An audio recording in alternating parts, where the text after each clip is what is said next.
Dans la matinée du 19 juin, une salve de missiles balistiques iraniens s'abat sur le plus grand hôpital israélien du Negev. Par miracle, les patients de l'hôpital Soroka sont épargnés, mais 8 blocs opératoires et 6 laboratoires de recherche sont détruits. Nous avions les détecteurs d'incendie qui fonctionnaient. Et dans certains des tuyaux, dans certaines pièces, ils ont explosé. Il y avait de l'eau et de la boue.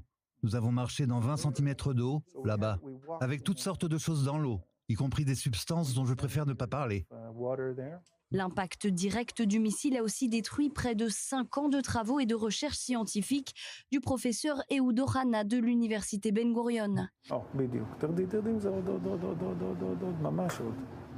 Grâce à la vivacité d'esprit des étudiants, ils ont pu préserver de nombreux échantillons biologiques, des échantillons qui ouvrent la voie à d'énormes avancées dans la lutte contre le diabète et d'autres maladies métaboliques. Pour les maladies de Crohn et les maladies de l'intestin en général, on a observé que le métabolisme était impliqué. Les recherches de notre groupe montrent que les métabolites spécifiques sont élevés chez les patients atteints de la maladie de Crohn, dans leur goût et aussi dans leur sang.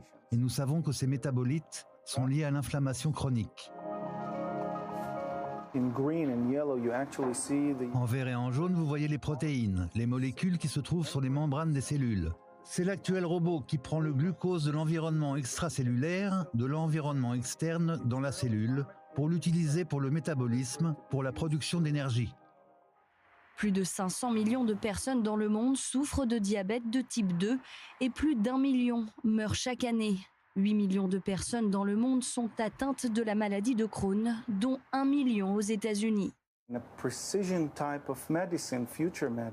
En médecine de précision, nous pourrions être capables de détecter des patients génétiquement prédisposés qui ne sont pas encore malades, mais qui pourraient l'être dans quelques années. Nous pouvons peut-être utiliser cela comme pré-traitement pour prévenir une maladie à part entière.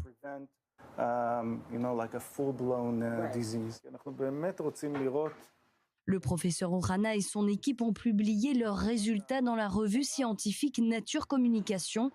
Leurs recherches ont démontré que beaucoup de ces maladies inflammatoires immunologiques sont en fait liées au métabolisme. En baissant les niveaux de ces métabolites, nous pensons que l'inflammation chronique baisse et détruit les symptômes.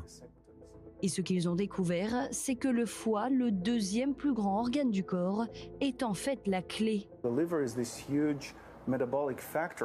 Le foie est une immense usine métabolique, capable de métaboliser le sucre en divers autres métabolites et de l'éliminer dans le sang.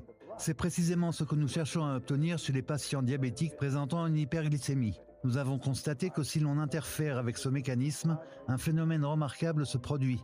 Les cellules hépatiques absorbent 3 à 4 fois plus de sucre que d'habitude. Ce modèle moléculaire montre comment les molécules interagissent et transmettent les informations entre elles, non seulement entre les cellules, mais aussi entre les molécules au sein des cellules, qui se contactent pour s'envoyer des signaux et coordonner la quantité de métabolites qui leur sera transférée. Avec différentes cellules et molécules communiquant entre elles, ces scientifiques ont trouvé comment découvrir des solutions pour minimiser les symptômes de la maladie de Crohn et peut-être même traiter les cellules cancéreuses. Nous essayons de développer aujourd'hui des nouvelles molécules. En raison du flux métabolique des cellules cancéreuses, nous développons désormais des molécules spécifiques qui pénètrent dans toutes les cellules. Les cellules cancéreuses sont plus sensibles aux changements métaboliques, ce qui fait que nous pouvons altérer spécifiquement la fonction et tuer les cellules cancéreuses, tandis que d'autres cellules peuvent traiter ces molécules sans être endommagées.